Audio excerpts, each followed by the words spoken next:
dipersembahkan oleh Anda kembali catatan Kompolnas, saya akan ke Pak Edi terlebih dahulu. Kemarin juga sudah melihat, Pak Condro juga sudah ke lapangan, Pak Ipung juga nanti mungkin bisa menambahkan. Apa yang dilihat tahun ini mungkin perlu ditambahkan, Pak Edi? Saya kira untuk jalur Pulau Jawa ya, saya kira memang ada tol baru di sana. Yang hasil pemantauan kita kemarin itu banyak sekali rambu-rambu yang perlu sebetulnya harus dilengkapi. Itu di Cipali, di Cipali itu ya, Pak, ya? Cipali. Termasuk juga mata kucing di sana juga memang harus sepertinya harus dilengkapi karena itu juga sudah barang tentu akan mengganggu kenyamanan masyarakat yang yang mudik ya. Saya kira ini tugas kementerian atau mungkin pengelola jalan tol yang bersangkutan agar itu perlu dipikirkan bagaimana bisa dilengkapi ya. Karena ini juga menyangkut masalah kenyamanan masyarakat yang mudik. Pak Ipung, apa sih yang diharapkan masyarakat lebih untuk tahun ini? Selain tadi masalah kenyamanan dan lain-lain. Betul, bahwa tentunya kalau kita petakan itu beda-beda ya. Kebutuhan di Pulau Jawa berbeda, di Sumatera berbeda. Barangkali kalau di Jawa itu lebih kepada keselamatan dan kenyamanan. Ya. Tetapi kalau kemudian di Sumatera itu keamanan. Ya. Itu kan karakteristiknya beda-beda. Ya. Dan polisi harus hadir semua di situ. Gitu. Kalau tahun ini itu diharapkan berapa? 80.000 personel Pak ya. Yeah. Itu hadir ada di sepanjang jalan, memberikan polisi harus ada di depan, di samping, di belakang, di mana-mana. Melihat jalan yang baru ini, tol tadi Cipali? Betul. Ini saya melihat tadi secara khusus ya. Kalau kita masuk khusus ke Cipali, ini menjadi kerja lebih keras lagi karena yang saya katakan tadi bahwa barangkali jalannya belum sempurna. Ya.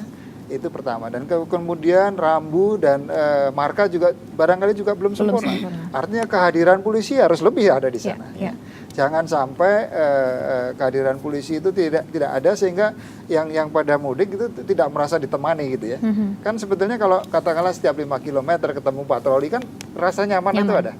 Ini sebetulnya bahwa kemudian bisa menimbulkan rasa trust kepada polisi dalam skala yang lebih besar.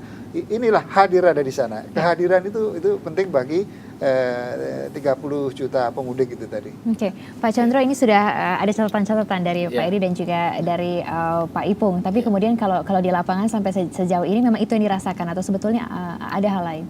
Ya, memang kekurangan-kekurangan sarana prasarana antara lain seperti tadi disampaikan oleh Pak Edi dari Kompolnas, masalah rambu-rambu batas kecepatan, kemudian guardrail, kemudian mata kucing, dan kita juga merekomendasikan untuk pita pengejut. Itu semuanya untuk keselamatan di jalan tol yang baru itu. Kita sudah buat rekomendasi, kita minta untuk itu ditambah dan dilengkapi. Kemudian rest area itu kita baru saja rapat tadi dengan Bapak Menteri PU dan Menteri Perhubungan. Itu H-7 sudah dipastikan bisa berfungsi. Kemudian yang tadi disampaikan Pak Sugeng tadi, itu untuk yang kurang-kurang sarana prasarana tersebut, itu pengamanan kita akan tambah.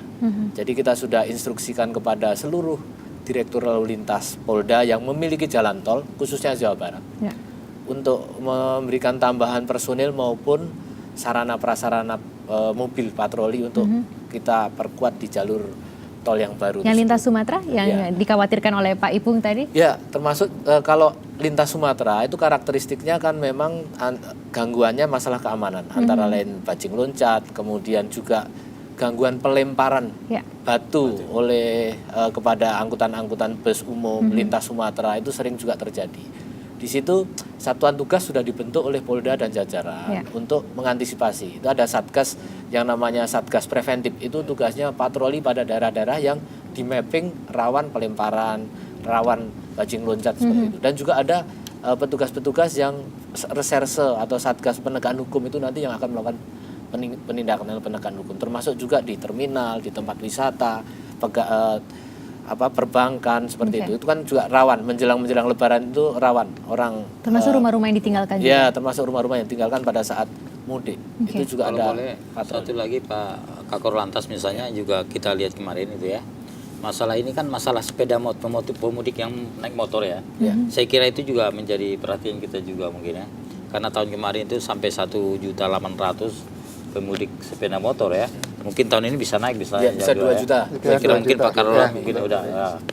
Mungkin itu perlu ada pengetatan terhadap mereka bagaimana biar lebih itu ya, lebih ketat mungkin ya. Ya, kita sudah melarang penggunaan sepeda motor lebih dari 2 orang. Itu. Jadi kalau nanti kita ketemu Dilarang dalam artian kalau ketemu dengan yang lebih dari 2 langsung diberhentikan ya kita ini turunkan. Nanti kita turunkan. Oleh karenanya kita menghimbau untuk mungkin istri, anak-anaknya terutama yang masih kecil itu jangan mudik menggunakan sepeda motor lah. menggunakan kendaraan. Ya, menggunakan kendaraan transportasi, bisa kereta, bisa bus. Pak Chandra, ini menjadi menarik kalau kemudian masyarakat sekarang ini kan mereka lebih high tech lagi begitu ya Pak Edi dan juga Pak Ipung. Ya. Mereka juga kemudian ingin mengetahui real time-nya juga. Seperti apa sih keadaan di lapangan apalagi mudik lagi dengan gadget dan sebagainya. Diakomodir tidak sih dari kepolisian? Ya, jadi Bapak Kapolri hari Senin kemarin sudah meluncing NTMC TV. Ini bisa membantu masyarakat pemudik karena di situ masyarakat bisa mengakses CCTV Polri secara live. Bagi pengguna smartphone atau Android itu bisa dibuka di Google Play Store. Okay. Nanti baru diketik NTMC TV. Diketik NTMC TV, kemudian baru aplikasi. Okay. Setelah aplikasi baru akan muncul NTMC TV. Nah, seperti ini. Kemudian di sini ada beberapa fitur di atas, ada CCTV live, ada peta mudik lebaran, kemudian ada jalur utara, selatan dan Jadi semua jalur terlihat ya Pak ya. Sebelum jeda saya mau lihat Pak Condro, apakah misalnya Pantura atau Nagrek bisa terlihat, itu apa yang Bapak buka? Ini Pondok Gede Timur. Pondok Gede Timur, baik. Misalnya daerah Pantura, misalnya Pantura, Jawa nanti Barat ditunjukkan ya. ke Jawa Barat kita pengen lihat Nagrek ya. Nagrek, Jabar Nagrek.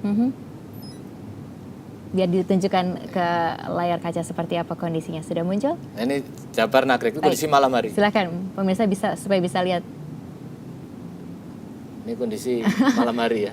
Ya, terlihat. Nagrek. Baik, kami akan segera kembali sesaat lagi.